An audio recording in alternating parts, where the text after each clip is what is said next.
How's it going, guys? Kaleb here with an all-new episode of the Show Me NASCAR podcast. Here with my good friend Harry B. Loomis. Harry, had an exciting weekend this week with the Cup Series and Xfinity Series action going on, man. First of all, how's your week been? Hangover after Daytona, the whole Daytona weekend, everything go all right? I don't think my hangover is quite as bad as yours was. I got the same setup and everything like that, no jet lag or anything. But no, my weekend was good. I only got to see the Cup race, but I thought the racing was fantastic. California is one of the best tracks on the schedule, and sucks to see it go because it went out with a bang. No, absolutely. Yeah, the hangover from Daytona wasn't that bad. My flight got delayed just an hour and a half. My takeoff, I believe, was 5-something Eastern time in Florida. Got delayed to 6:30. Didn't get back till I think about 9 o'clock in Springfield, Missouri, is where I landed. Little bit of a flight, but wasn't too bad. Everything's kind of back to normal. But yes, NASCAR did go to California this weekend.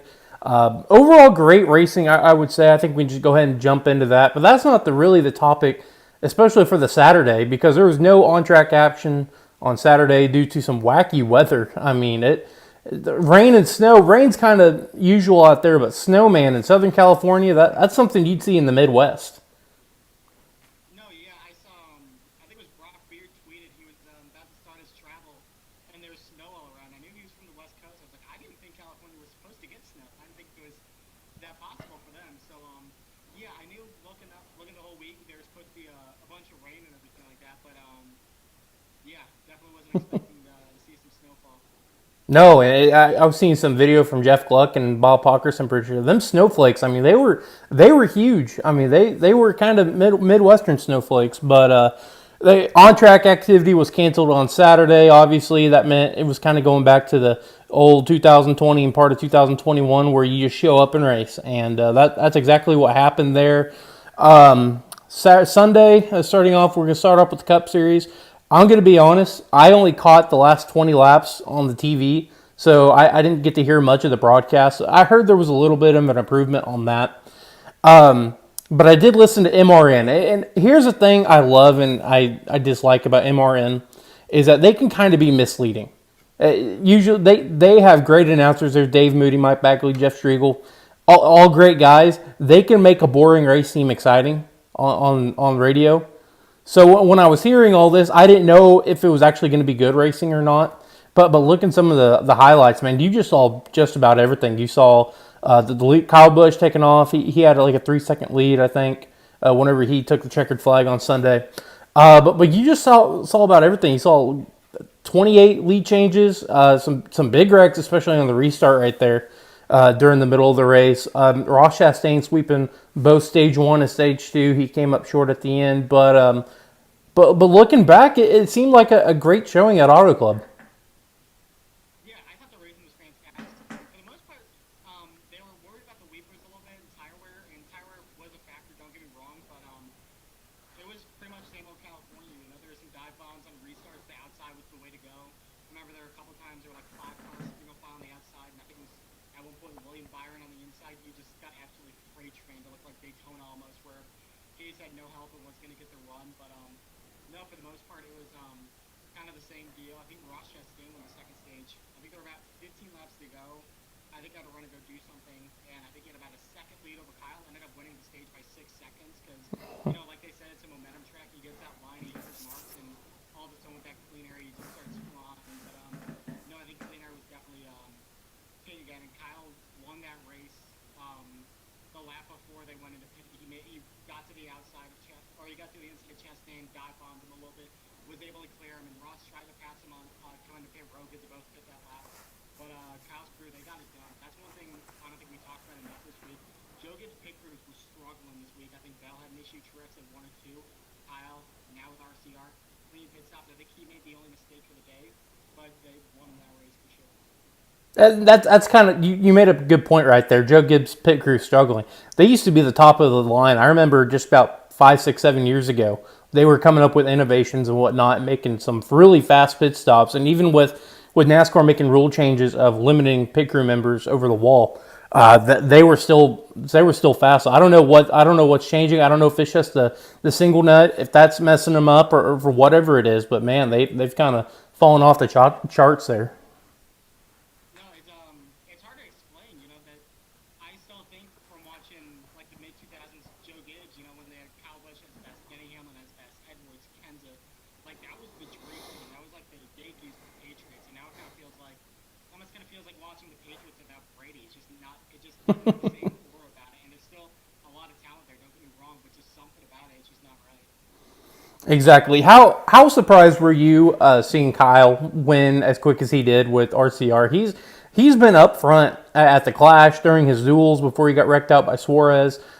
Even in the 500, he looked like a strong contender, but he finally got the job done at Fontana. Man, did that surprise you at all? To be quite honest, not one bit. You know, I understand why people were worried about him going to RCR because on paper it is a downgrade from Joe Gibbs from everything we've seen. But Tyler Reddick won 3 races with them. Austin Dillon won a race with them last year, and Austin Dillon has gotten out to some really good starts the past couple of years. That's something that I don't think many people have talked about. And when you swap out a very good driver like Tyler Reddick with a top 10 driver of all time like Kyle Busch, you're gonna get the result, especially when Kyle Busch has a fire under his ass, for lack of a better term. There is nobody I'd rather have in the garage. He was fantastic at the Clash. Should have won the Daytona 500. If that race goes green, he would have won the Daytona 500. You can debate that all you want. My opinion, no doubt in my mind, Austin Dillon was going to get him that win. But Auto Club has always been one of his best tracks too. So I think this is a Kyle Busch with a passion and a fire we haven't seen in a long time. And he looks like he's having a blast too. Everything you hear, everything you see read about him, he looks like he's having so much more fun. He has so much less stress than he did his last couple years at JGR, trying to keep up the facade of how good they've been. He's basically starting from scratch and having an absolute ball. I don't think we're anywhere near seeing him dominate and win races. No, absolutely, and I don't think it's too off to say that he's going to be a championship contender at the end of the year. I mean, I don't know if it was Bob, but someone said he might get 6 or 7 wins, and honestly, that looking at it now we might look 6 months from now thinking, what were we thinking saying that? But I mean, looking at it now, it's possible. I mean, RCR has definitely stepped up their game. I don't know if it was Tyler Reddick that kind of got the ball moving over there just a couple years ago, but man, they're going to be turning some heads for sure. Absolutely. And another thing too, he's a guy that got up that is with a new team. You didn't know what to expect.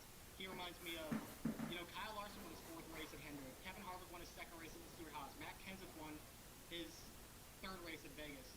Those years, Larson won 10 races and a championship. Harvick won 5 races and a championship. Kenseth won 7 races and almost won the championship. Should have. Still mad about it. Whatever. But Kyle Busch is with a new team, just like those guys, and there's nothing in past history that suggests that he's going to fall off. I think he's going to have his best season since it reached 2019. He's already running better than he has any of the past 3 seasons.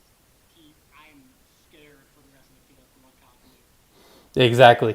Now you said you missed most of the Xfinity race. I got to watch a little bit. I was over at my girlfriend's house watching it, but it was just kind of it's definitely neat to see them different cars. I mean, obviously the Cup and Xfinity cars are different aero packages and whatnot, so it was a little bit more of a strung out race, I guess you can say.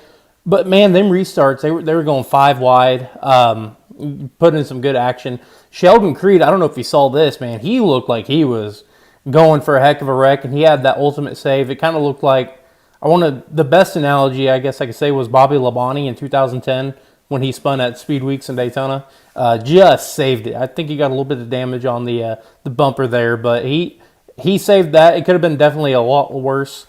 But yeah, the Xfinity race, it was a great race. I would say John Hunter Nemechek getting that win.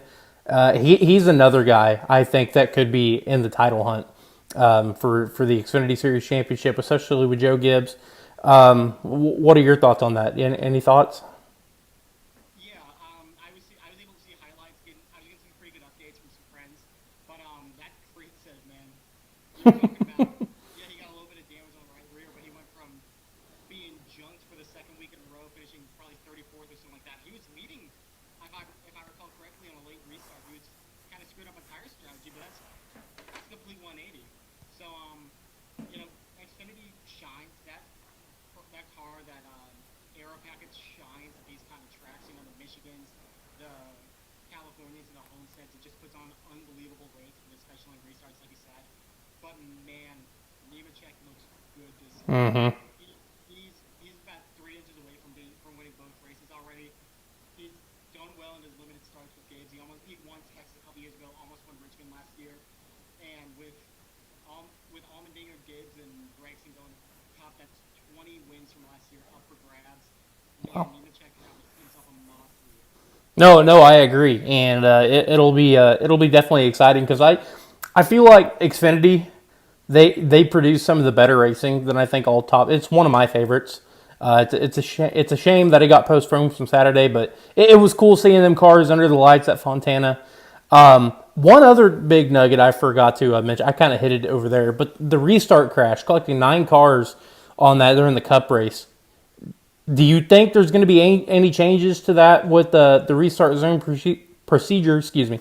It just looked like it was kind of seeing who's gonna go first, and just jammed them all up and collected them all. I mean, any thoughts on that? Yeah, I'm not really sure what caused the wreck, to be honest. I know people said Logano didn't get going, but that's his right. You know, Right. he might have been leading the race at that point, and then the restart zone is bigger. I don't think there was necessarily. It didn't look like a brake check or anything like that. It didn't look like that one wreck at Dover where Jimmy Johnson just missed the shift and caused a huge wreck. I think we're just kind of for lack of a better term, just a racing deal. Just all it takes for those things is one guy to go too early to get a complete logjam going. So I don't know. I don't really know if there is an obvious fix to that. And if there is a fix, I sure don't know what it is. I know Ryan Preece had some pretty strong words saying there's pretty. I mean, he's not wrong. It's a pretty bad look for Mm-hmm. Cup season not being able to execute a restart. So, Right. but again, at the same time, it's hard to say. I think we just kind of drive our air at that point. Did they have the big old orange line on the side of the wall at Auto Club like they did at Daytona? I don't know if you noticed that or not, but did any? I noticed. I noticed it at Daytona. I think they might have had more time. I think there was definitely a definitive like restart zone on there. I Mm-hmm. think they probably had more time to paint the whole thing. Like you know how on the apron they have like the big Geico restart zone. I Right. think they could have the sidewall too. But yeah, it was really confusing. Brett. Not I think everyone was kind of just laying their scratching their heads like nothing about that really seemed too out of the ordinary. So just kind of straight to deal to be honest. Yeah, no, and I mentioned the orange line at Daytona because I first saw that, I believe that Sunday morning of the race, I took a picture of it and posted it on Twitter, and I went to Bob Hawkers and I was like, did they just do that overnight? Because I didn't see that during the Xfinity race, and he said it was something that they're going to be trying to do all year. I no really official word on that, but I just thought that was kind of a strange nugget. But man, it's the final race at Auto Club. That's kind of hard to believe. At least on the 2 mile circuit, this track has not been repaved since the original paving in 1997. When Roger Penske built that track for $125 million, they are selling the majority of the real estate. I forget how many acres it is, but they're getting $544 million just for that real estate. Just a couple. I'll give you my thoughts as soon as you give me yours, but because I got multiple. I don't even know what to think. It's kind of a sad day because that racetrack has it. The beginning of the years when they first started racing there, the racing was absolute garbage. It was not good. But over time, this racing at Auto Club has produced some of the best racing of the year. And especially with this next gen car, last year was great. This year was, I think, even better.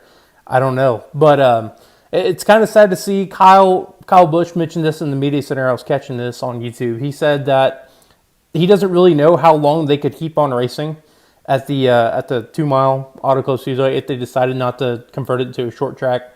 But he said that if they would take the seams, them big old black seams that they have in the middle of the track, I guess half of those are filled up with concrete, and says that they're smooth enough and it doesn't bother, and it could maybe last just a couple more years. But what are your thoughts on the final race at the 2 mile Auto Club? Do you like the idea of turning it into a short track? And do you think it will be turned into a short track? Because none of this is confirmed. Well, my thoughts on California, I've always been a fan of it. You know, when you're growing up, I think part of your fandom with the track relates to how good manager driver is there. I think that's fair to say with some drivers. I think Jimmy Johnson fans have always loved Dover, whereas Denny Hamlin fans might not. I was a Matt Kenseth fan. My second race I ever watched was him winning the 2007 Auto Club 500. So immediately, I liked going there. And when I got more mature, I learned to just appreciate it for the track it was. I still remember. I think Kevin Harvick's last lap pass and Jimmy Johnson when he went to the outside, and they just had banger after banger after banger. Kyle Busch getting those last lap passes. Brad Keselowski got a last lap pass. Mm-hmm.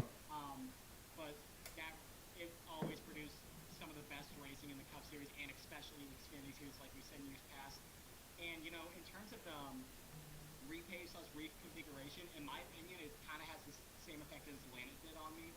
Atlanta hadn't been repaved since '97. The track was falling apart on itself. Mm-hmm. Reconfiguration or not, that thing had to be repaved at the very least.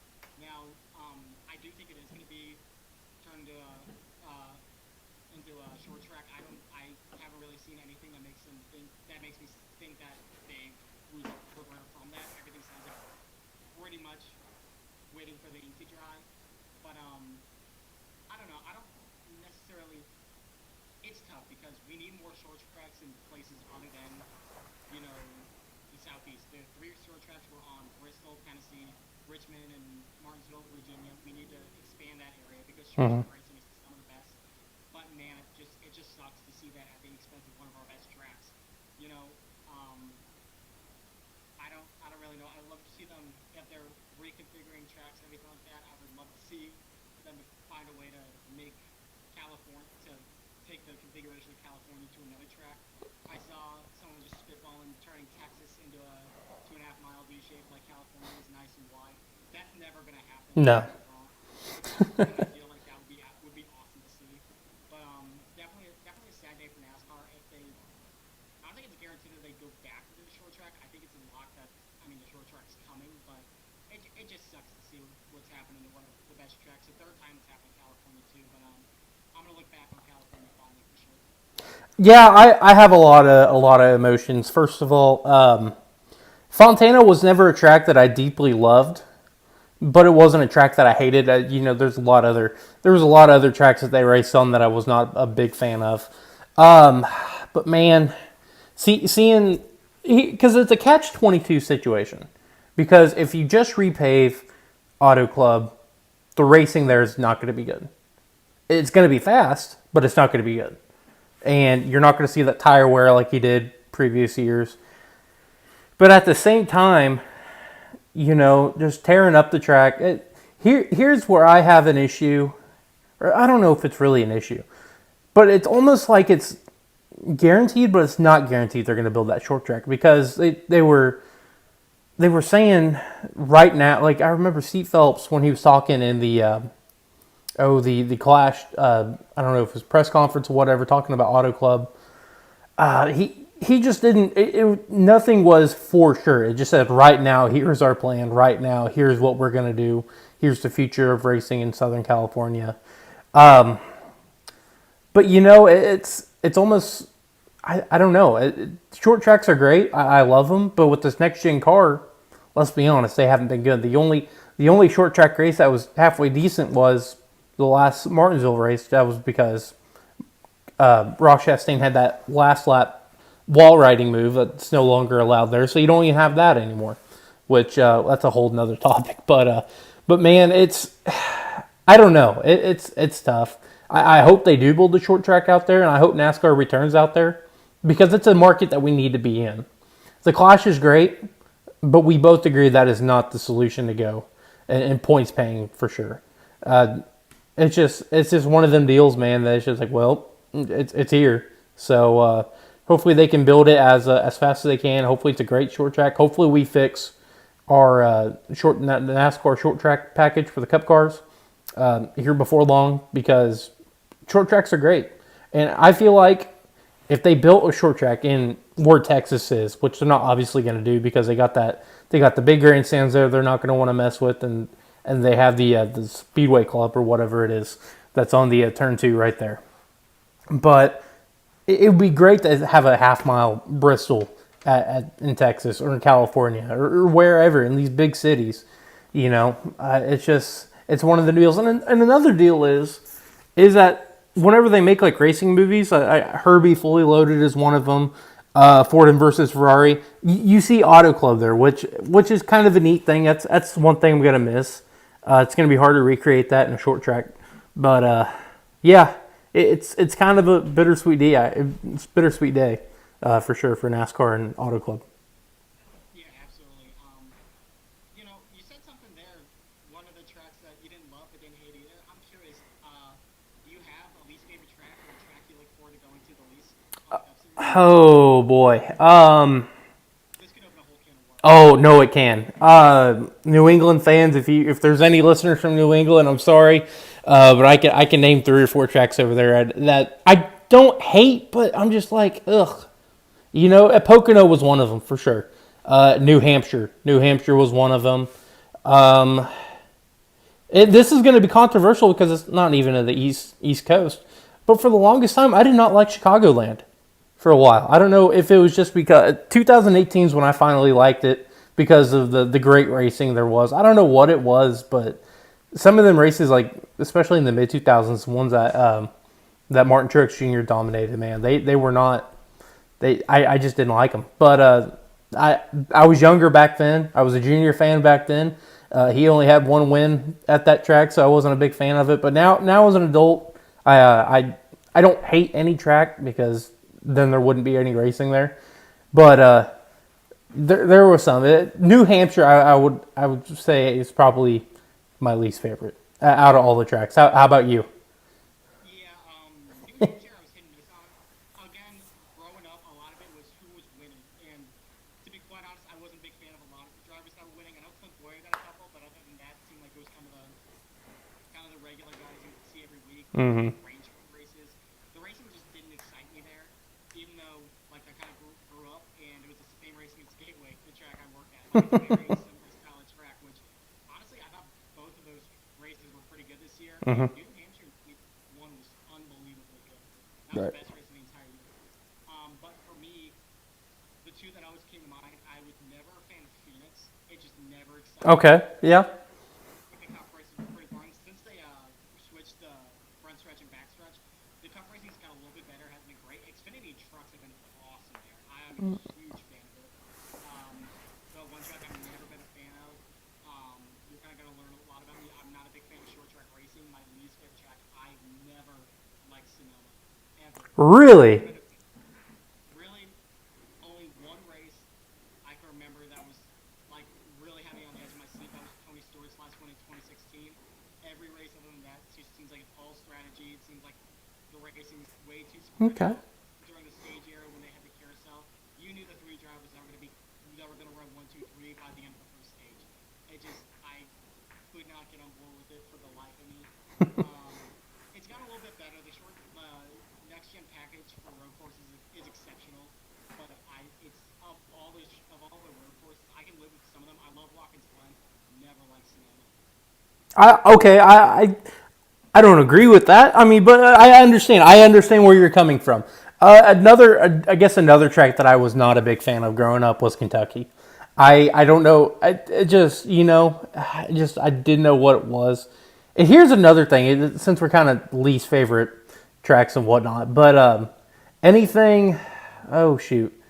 Especially in the early 2000s, whenever ESPN was broadcasting, I wasn't a fan of like some of the fall races because I don't know why. I don't know if it was just because of Marty Reed broadcasting or whatever it was, or the fact that I knew that NASCAR was going to be coming to a close here soon. But I don't know. I just like some of them races, especially with ESPN at the end there. I know it's a whole different subject, but yeah, I wasn't a big fan of those. But yeah, Kentucky and New Hampshire, I would say probably some of my least favorite. Huh. I know exactly what you're talking about, those ESPN races. It seemed like they were just as bored as everybody else was that Jimmy Johnson was going to win another championship. I Yep. remember specifically some races at Phoenix and Martinsville that Jimmy just absolutely whipped the field, and they're like, "My God, is anybody going to try to make a fight like going against this guy?" It was Jerry Punch. I think Jerry Punch is fantastic, but he was sounding annoyed that Johnson was winning all the time. Mm-hmm. A lot better. Marty Reed got a benefit of the doubt. He was lucky though because Hamlin put up the best fight of anybody Mm-hmm. trying to beat Jimmy, but the announcing Oh yes, That was so good. that was going to be by now later ESPN, probably 2013, 2014. I loved it. I loved having because I Dale Jarrett, Alan Bestwick, and Andy Petrie, who I got to talk to last week at Daytona, one of the best announcers. I don't know what it was. I don't know if it was the fact that they seemed not that these announcers now that don't take it serious, but it felt like an important event whenever they were announcing and whenever it was on ESPN.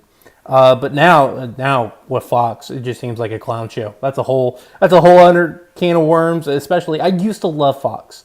I used to love Fox when they have Larry McReynolds and Daryl Waltrip. Even as goofy as Daryl was at times, it felt like a big event. Now, man, I don't know what it is. It's just, especially with the Jeff Gordon era, and now you got Clint in the booth, who's a fellow Midwesterner. He's from the state of Kansas, which isn't too far from us. I don't know. Just not the same. Not the same for sure. You know, in a way, Mike Joy, first off, is still incredible. I think he could announce a race with two tax attorneys and make it really interesting and really informative. I Mm-hmm. think, I think in a way, looking at the Boyers and the Stewarts and whoever else is going to be in, I think they're almost kind of doing like I think are learning a little bit from watching Daryl Waltrip announce, whereas Daryl was kind of the first goofy one that was joking around, having fun with it. Alan Bestwick kind of grew up with MRN. He's always taken very seriously. Dale Jarrett and Andy Petrie, those are old school guys. Mm-hmm. Dale probably took a lot of advice from his dad, Andy, just growing up in the sport, just kind of having a different perspective on it. But that was a mix of exciting and incredibly professional. Like there were some still moments where they would make each other laugh, but though when they needed to get down to business, no one was jumping over anyone or anything like that. When there was a big call made, Alan was making it, but they complemented each other so well. I would have loved to see NBC hire all three of them Mm-hmm. and meet them the booth because I could have listened to them all 36 races a year. Do you like the current NBC booth with Rick Allen, Dale Jr., and Jeff Burton and Steve Letarte? I do, but I don't. It kind of depends on the week, kind of depends on the track, kind of depends on the event going on. Um, Rick Allen has gotten better for sure, Mm-hmm. but I thought Alan Bestwick again was the guy for NBC. He had ties to NBC. I didn't really understand how they couldn't get him to go there. I mean, I was too young to understand what he should be a contract or anything like that. Mm-hmm. But I think Steve Latar's fantastic. He's grown on me a lot. And Junior, Jeff, I like him sometimes. I don't like him other times. I feel like with NBC you get a little bit too much of the narrative, too much of the storylines. I feel like they try to be almost. It's kind of hard to explain. I feel like sometimes they really gotta like hit that sponsor or like that keynote, and they can almost go out of the way. Like kind of, I feel like it messes with the flow. Mm-hmm. Like like for example, at the Roval, whenever there was an issue, you can just say turn one. You had to say, oh, and Elliott goes into the wall, the Tums Hartburn turn. Like I just felt like I get you got to hit your sponsor and everything like that, but it just felt a little bit like it didn't flow the same way. So I think I definitely three guys that didn't have any announcing experience before, and Rick Allen who was taking a new step, but I think it's gotten better. But it's still it's still not 100% my favorite. I definitely don't enjoy it as much as I enjoy the old Fox booth and the old Mm-hmm. instead. I think it's also four guys seems a little bit too crowded. I would love to see the common strategy of one play-by-play, one crew chief, one driver. I don't. That being said, I don't really want to see any of the four get kicked out. But it just seems I like know. That's the biggest issue is that NBC they have Rick Allen, Dale Jr., Jeff Burton, Steve Letarte. Then they have Dale Jarrett, Kyle Petty, Brad Doherty, who I think is an underrated color commentator. You got seven guys right there who can call a race, and I would love it. And that's the issue is you just got to figure out who you're going to place where. At the four man booth, it can be crowded at times. I don't personally mind it. I do like, however, whenever on Xfinity Series races, they kind of switch the booth up a little bit. They might have Steve Letarte down on pit road. They might bring Brad Doherty up along with Dale Jarrett. They kind of switch up the booth. But, man, I tell you what, I don't know if it's just because of the announcers or the fact that NBC, you have so many options of how to watch the race and keep up with the after the fact, but I almost like it better than Fox. I really do. And I think a lot of it, and I just kind of hit it there, the post race. Fox has a 15-minute post race. NBC, you'd almost question if it's too long, which I don't hate. I like exactly. I love an hour and a half after the race. They're still analyzing. They're doing. You have some interviews that are delayed, obviously, but you're catching up with drivers. You're have people talking about it and whatnot. So it's yeah. If it were up to me, and this was kind of a deal earlier this year talking about TV contracts with ESPN maybe coming back, it would be NBC or not NBC. I guess it could be. NBC does the first half. They did the Daytona 500. They have all them guys there, and then ESPN with the talent that they previously had with Alan Bestwick and whatnot. They do the final half. That would be perfect to me, but it really doesn't sound like it's going to be like that. Amazon might be a contending factor. So, really, really don't know. Yeah, I'm really curious to see how that plays out. And another thing I didn't mention with NBC does, personally, I'm not a fan of this. They switch up the booth a lot. Louis Dave Burns does Xfinity. I think he's excellent. I think he's very, very good at play-by-play when he does it. When they mess around with the booth and they have no play-by-play guy and it's just analysts, I cannot stand that. Really? The one that angered me to no end was when Rick Allen wasn't in the booth for the Cup race at Michigan, because that race was a huge deal. You got Kevin Harvick, a guy who's got one foot out the door, hasn't won in 2 years, out of the playoffs, finally breaks through, gets that win, is in the playoffs. Huge deal for NASCAR. That's an underratedly huge win for a guy that good to finally get back there. Bubba Wallace running second too. If he wins, that's a huge deal. Mm-hmm. Obviously, you can't predict that beforehand, but that's why you need a guy like Rick Allen to really take over and make a big call. Because you can't have. I love Dale Jr. I think he's a great analyst. I think he's getting so much better. His speedway's unbelievable. He's not a play-by-play guy. He's not going to be a play-by-play guy. He's not hired to be a play-by-play guy. Don't force him to have to try to make a big call. Same thing with the races at New Hampshire. I think he called Christopher Bell's win this year. He called Eric Almirola's huge win last year. Mm-hmm. You need someone. The calls at the end of the race are the ones that are remembered forever. The ones that everyone looks back on. Part of what, in my opinion, I look back on as they nailed it or they failed it. You got to get that right. Why are you having Rick Allen there? Why do you have a play-by-play guy if you're going to sit him? If you're going to put him on the bench for a couple of races? That makes no sense to me. I can't. I can go all day about that. Especially for the Cup Series. That's your Monday race. I can't stand it. I was about to ask, does it bother you? Because I know Dale Jr. was, I believe, play-by-play for the Brandon Brown victory whenever that was in 2021 at Talladega. Does the Xfinity Series bother you? Personally, it doesn't bother me as much as it does you, obviously. But I get where you're coming from. For Xfinity, I have no problem with it. It's like the Truck Series back in the day. They were experimenting with all these rules, all these new things. Do it. You don't have as big of an audience, but on the Cup Series, when you have millions upon millions of people watching and you're trying to get you gotta hit. You can't be taking risks like that. I get the idea for Xfinity. Do whatever you want. Like the Xfinity, like Fox has a drivers-only broadcast every year for Xfinity. I think that's great because it's Xfinity. But for the Cup Series, you can't have it. You gotta be on the money. You gotta treat Cup races, Cup wins like they're the biggest story in sports that weekend. And like it's the first thing on Sports Center. You don't want to risk a driver who has no play-by-play experience flubbing a call. You can't have that. You gotta have your guy. Hey, I get that, man. We got about 5 minutes remaining on this Zoom, so let's go ahead and go to our Las Vegas predictions. We might do an episode later this week talking, just ranting about just about anything. There we go. But Las Vegas, you got Truck, Xfinity, and Cup action. Give me your three who you feel like are going to win this weekend. So I think Kyle Busch is running all three, so I'm gonna not pick him because that's not fun. The Truck Series I think is the biggest guess out of all three of them, but I've got him being a big contender this year, and Toyota's spreading money at Las Vegas. I know Kyle's won there a couple times. I'm gonna pick Corey Hines for the win. Okay. I think if anyone winning 4 races this year, he's gonna get the first one out of the way there. The Xfinity Series has gone a couple different ways lately. I think we're due for a first-time winner, to be honest with you. There's a lot of guys in there that finally. Sam Mayer's due. Sheldon Pruitt, in my opinion, is due. But the guy that sticks out to me, he ran a really great race yesterday until he got into some trouble. I'm going to go with Sammy Smith to get his first career win. Ooh. And as for the Cup Series, this race is dominated. Las Vegas usually goes the way of Hendrick and Penske. Mm-hmm. Gibbs occasionally. Kurt Busch won a race for Ganassi. Whatever, that was strategy.